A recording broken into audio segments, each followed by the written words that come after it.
శక్తి media ప్రేక్షకులకు నమస్కారం. నేను మీ జర్నలిస్ట్ విక్రమ్. మన భారతదేశానికి ఈరోజు తలవంపు తెచ్చే ఒక విషయం జరిగింది. ఏంది విక్రమ్ ఆ తలవంపు చేసే విషయం అంటే, మనం ఫ్రీడమ్ ఫైటర్‌గా మనం జాతిపిత అనుకుంటామో, ఆ జాతిపిత కుటుంబం నుంచి ఒక క్రిమినల్ బయటికి పడ్డారు. అరే! అసలు నేరాలకి, ఘోరాలకి వాళ్ళు అసలు ఉండరు గదా! గాంధీజీ అంటే అహింస గదా! అనేసి మనం చెప్పుకోవచ్చు. కానీ కుటుంబ పరువుని, దేశ పరువుని తీసేలాగా వారి కుటుంబం నుంచి ఒక లేడీ ఎవరైతే గాంధీజీ గారి మునిమనవరాలు ఉన్నారో, వారు కుటుంబ పరువుతోను పాటు దేశం పరువు కూడా తీసింది. ఏంది ఆమె పేరేంది? ఆమె డీటెయిల్స్ ఏందంటే మనం ఇప్పుడు లోపలికి వెళ్తే, ఆమె పేరొచ్చేసరికి ఆశీష్ లత రామ్ గోవింద్. ఆశీష్ లత రామ్ గోవింద్ వచ్చేసరికి గాంధీజీ గారి మునిమనవరాలు. తన తల్లి వచ్చేసరికి గాంధీ వచ్చేసరికి హ్యూమన్ రైట్స్‌లో క్రియాశీలక కార్యకర్త. ప్రముఖ క్రియాశీలక కార్యకర్త. విదేశాలకెళ్ళి ఒక ఫ్రాడ్ చేసింది. దాదాపు వచ్చేసరికి 3.5 కోట్ల రూపాయలను ఫ్రాడ్ చేసింది. అయితే దక్షిణాఫ్రికాలో ఈ మహాతల్లి చేసిన ఘనకార్యం ఏందంటే, ఎస్ఆర్ మహారాజ్ ఎవరైతే ఉన్నారో, ఆ ఎస్ఆర్ మహారాజ్ గారిని వచ్చేసరికి ఒక డీల్ మాట్లాడింది. ఆ డీల్ ఏందంటే ఫ్రెండ్స్, నేను లెనిన్ వస్తువులు 3 కంటైనర్ల లెనిన్ వస్తువులు ఇక్కడ నీకు దిగుమతి చేస్తాను. నాకు దానికి తగ్గట్టు నాకు అక్కడ కస్టమ్స్ డ్యూటీకి ఫీజు చెల్లించాల్సొస్తది. ఆ ఫీజు మీరు ఇయ్యాల్సొస్తది అని చెప్పి బలవంతంగా ఎస్ఆర్ మహారాజుని బలవంతంగా ఒప్పించి అతని దగ్గర డబ్బులు తీసుకుంది. ఇక్కడొచ్చేసరికి ఎన్ని కోట్లు తీసుకుందంటే ఫ్రెండ్, దాదాపు 3,22,00,000 మన ఇండియన్ కరెన్సీ అయితే, అక్కడొచ్చేసరికి 6.2 మిలియన్ రౌండ్స్ అతని దగ్గర తీసుకొని అక్కడ ఎక్స్‌పోర్ట్ చేసిందా తిను అంటే, ఎక్స్‌పోర్ట్ చేయకుండా అక్కడ పంగనామాలు పెట్టేసింది. ఆ పర్సన్ అయితే ఎవరైతే ఎస్ఆర్ మహారాజ్ ఎవరైతే ఉన్నారో, తను కోర్ట్‌కి ఆశ్రయించడం కూడా జరిగింది. అయితే అక్కడ దుర్బాన్‌లోని స్పెషలైజ్డ్ కమర్షియల్ క్రైమ్ కోర్ట్‌లో ఏమని తీర్పిచ్చిందంటే ఫ్రెండ్స్, ఎవరైతే ఈ ఆశీష్ లత ఎవరైతే ఉన్నారో ఆ ఫ్రాడ్ వచ్చేసరికి ఫ్రాడ్ అని మనకి డాక్యుమెంట్స్‌లో రూపంలో అన్నీ దొరకడంతో తనకి 7 సంవత్సరాల జైలు శిక్ష విధించడం జరిగింది అక్కడే దుర్బాన్‌లో. నిజంగా ఇది భారతదేశానికి ఒక మహాత్మాని మనం పిలుచుకునే వాళ్ళ మునిమనవరాలు ఇలా చేయడం నిజంగా సిగ్గుచేటిది.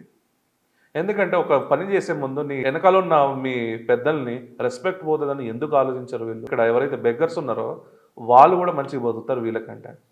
ఒకడు పొట్టగొట్టి మీరు సంపాదించడానికి అక్కడి వరకు వెళ్ళేసి మన భారతదేశ పరువు తీయాల. మళ్ళీ నువ్వు వచ్చేసరికి ఏందది మహాత్మా గాంధీ వాళ్ళ మునిమనవరాలని చెప్పేసి నువ్వు ఇట్లా డీల్ మాట్లాడేసుకొని ఆ మహాత్మా గాంధీ పేరుని నువ్వు స్పాయిల్ చేయడమే కాకుండా ఈ దేశంలో ఇండియన్స్ వచ్చేసరికి ఇంత ఫ్రాడ్స్ ఉంటారని చెప్పేసి ప్రపంచ దేశాలకి నువ్వు పరిచయం చేసావు మహాతల్లి. అసలు నిజంగా సిగ్గుచేటిది. నేను 7 సంవత్సరాలు కాదు భారతదేశం తిరిగి వస్తే అసలు లైఫ్ లాంగ్ జైల్లో పెట్టాలి. ఎందుకంటే భారతదేశ ఖ్యాతిని తిను నాశనం చేసింది కాబట్టి. అసలు ఈమె ఫ్రాడింగ్‌లో ఏ విధంగా చేసిందంటే అసలు మీరు సర్ప్రైజ్ అవుతారు ఫ్రెండ్స్. ఏందంటే ఫేక్ పర్చేజ్ ఆర్డర్‌లను ఒకటి, ఇంకొకటి వచ్చేసరికి బ్యాంక్ రిసిప్ట్‌లు అది కూడా ఫేక్ చేసిందంట. నకిలీ డెలివరీ డాక్యుమెంట్లు అది కూడా ఫేక్ చేసిందంట. కానీ వాస్తవానికి వచ్చేసరికి అక్కడ ముడి సరుకులు లేవు, ఎటువంటి లెనిన్ డీలింగ్ లేదు అని అంతా మోసమే చేసింది. కేసు విచారణ చాలాసేపు జరిగింది ఫ్రెండ్స్. ఎందుకంటే ఇది 2015లో జరిగిన ఇన్సిడెంట్.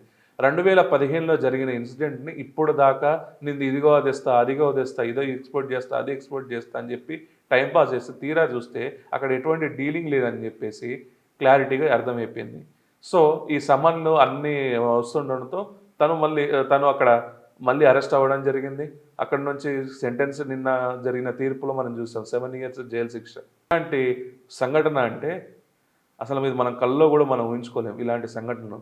ఎందుకంటే ఈ రకమైన ఫ్రాడ్స్ మహాత్మా గాంధీ పేరు చెప్పుకొని నువ్వు డీలింగ్ చేసుడే కాకుండా ఈ రకమైన ఫ్రాడ్స్ నువ్వు చేస్తే ఆ మహాత్మా గాంధీ నిజంగా పైన లోకంలో ఎవరైతే ఉన్నారో శోకంగా గురవుతారు. వాళ్ళ మదర్ ఎంత ఫీల్ అయి ఉంటుంది ఇట్లాంటి ఆర్డర్ నా కడుపున పుట్టింది అనేసి. సో గాంధీ వారసులైన ఇది ఒక వ్యక్తిగత నేరం అయితే కాదు ఇది అసలు. ఎందుకంటే ఇది ఒక కుటుంబానికి, గౌరవానికి మరియు దేశ ప్రతిష్టకు తలవంపే సంఘటన ఇది.